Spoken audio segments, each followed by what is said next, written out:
Hey folks, it's Eric from Supportive Venture, and I wanted to talk about internet connectivity as a digital nomad and other considerations on making sure that you're online all the time and able to work. Because this is something at Supportive Venture, running an IT support business, we deal with a lot. And having 20 years experience in the IT industry, I can tell you a lot about connectivity and what you need, what my ideal situation is when I'm traveling as a digital nomad abroad. So basically, the first thing you're going to need is two laptops, not just one laptop, but two laptops.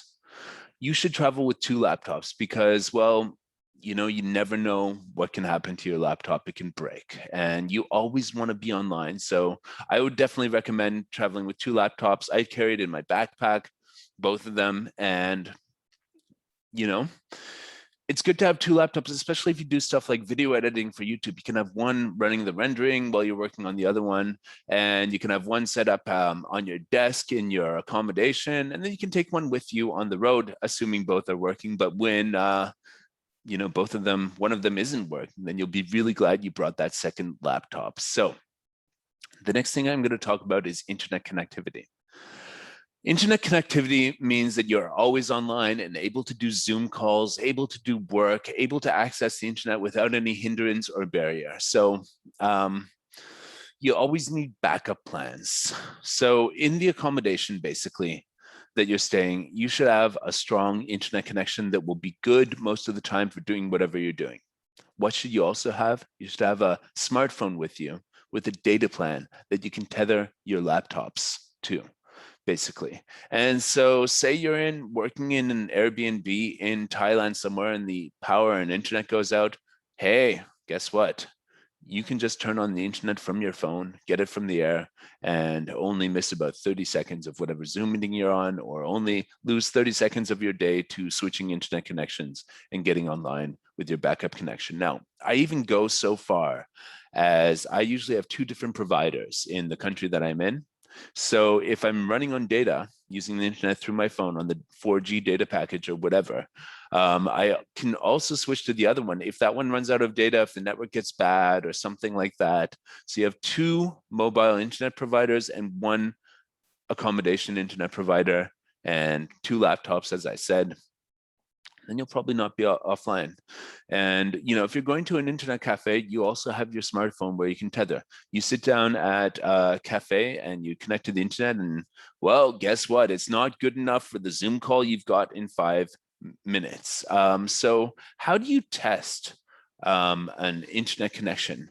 Now, being an IT technician, I'm going to show you right now, basically. I'm going to show you how I do it from my experience. So the first thing you are going to want to do on a Windows computer, you are going to want to start a command prompt. So you can go to the start menu and type CMD command prompt. There it is. Then you want to do ipconfig, and you're going to see an IP address like this for your Wi-Fi adapter.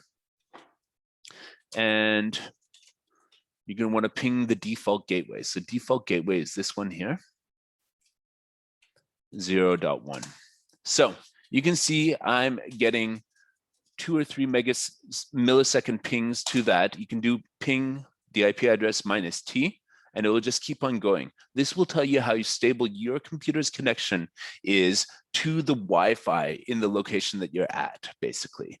Now, this number might be different depending on the connection that you're at, but usually it'll look something like this. But yeah, this is the default gateway. So it's basically whatever device you're connecting to or whatever it's connected to will have this as its local address. And then what you can do is you can also start a ping to, well, actually, let's keep this one going here and start another one. We're going to start another one here in another window that CMD, command prompt. We're going to ping google.com. And we'll do another one with -T. So with these two, you can see I've got 1 second to get my Wi-Fi router, and google.com is responding with 13 seconds. This, folks, is a solid connection. And if you sense, if you're getting bad connectivity, running these two will help you actually check basically Is the problem your computer's connection to the Wi-Fi? Is the Wi-Fi weak? Are you out of range of the Wi-Fi network you're connected to? Or is it actually the Wi-Fi network's connection to the internet, or somewhere on the internet between you and Google? Where is so if you see this one solid, it means that you're connected to the infrastructure at your location, that's working fine. Or you're connected to your smartphone hotspot and that's working fine. This one will tell you from the place where you're at or what you're using for the hotspot, is that connected to the internet? Is that fine? So if you see an issue here, if this is timing out, when it's not working, you'll see something like request timed out. And that means that you lost a ping. If this goes up to 2000 millisecond, that means it's taking 3 seconds to send a message to Google, get one back. And that will not work for Zoom calls, folks. So, at that point, if you're in a cafe and either one of these is not working correctly, take out your mobile phone and tether your laptop to there and, run these tests and see if it's more stable like that. And basically, yeah, you can also always, of course, speedtest.net is a good site. Will automatically find the server close to you. In this case, it's SBB, which is Serbia Broadband, because I'm in Belgrade right now. And basically, yeah, that's my provider. This is the server I'm using, and I'm getting 18 megs down. And let's see how much I get upload. So download is when you're receiving stuff from the internet. So listening to your colleagues talk on a Zoom call. And upload, okay, so we're at about 10 for upload now. And this is basically a really good connection. 20 down is not so great, but it's enough to run Zoom calls. But 10 up is really good. So I would say to be a digital nomad, you want at least 10 down and 2 up. That's what you want. So that's what you check when you're sourcing out different internet connections in cafes, ping and speed test, basically, and pinging both the local network and the internet. So very important to follow that and be aware of, run these tests on the different signal points that you have, like from your home on both mobile networks, to see the difference of the different providers in that area. And, some providers, for example, would be really good in one part of the city and not in another part of the city, really good in the countryside, or overloaded, way too distant in the countryside, overloaded in the city. Who knows what can happen? Just learn how to use these tools so that you can test an internet connection and learn how to have backup internet connections that you can use. So yeah, the worst was in Tulum, Mexico, on the beach, actually. Tulum, Mexico, in the city, the 4G worked fine. On the beach, as soon as I went to one of these beautiful beach clubs on the Caribbean coast of Tulum, Mexico, there was almost no signal from the air. And that meant that I was reliant on, only the hotel or cafe or, restaurant Wi-Fi there. And according to my criteria, that's not good enough to work from. So I only went there on the weekends when I knew I wasn't going to have to jump on Zoom calls and stuff like that. So keep that all in mind, folks. Also, keep in mind backup power. It's good to have one of those phone chargers that can charge your phone while you're, on the road. When it's running low on battery, you plug it in and you can walk around with it in your pocket charging. That's really useful. It's good to have a laptop with a really good battery that lasts a few hours. It's good to have 2 laptops with batteries that last for a few hours. And you can always remember that you can charge your laptops also you can charge your phone also from your laptop.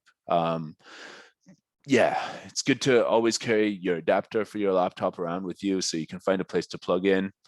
And just always be prepared for power going out, internet going out, with multiple sources of power and internet. And, just know what connection you're getting into. Have an extra computer.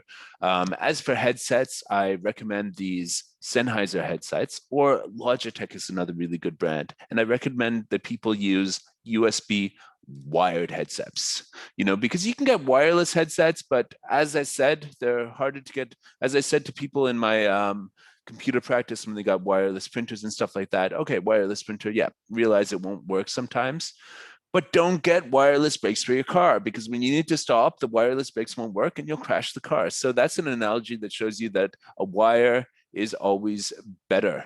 in most cases for something like a headset, because you don't have to fiddle around when you're turning it on, and it's not going to run out of batteries. Like this doesn't have batteries and it's powered from the USB.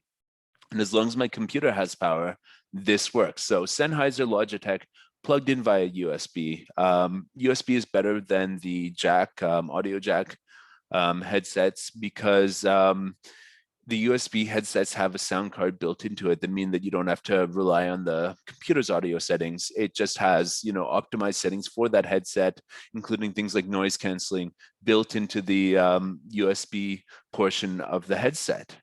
So you also want to have backup headsets. Like in my pocket here, I carry around these like old-fashioned earbuds that do have the jack that I can plug into my computer. If my USB ports fry, I can use that as a different way if the headset breaks while I'm using it, or something else happens. You've got this. These don't sound as good as this microphone that's in front of my face right now, but guess what? It will get you through the Zoom call. So always have a backup headset with you as well.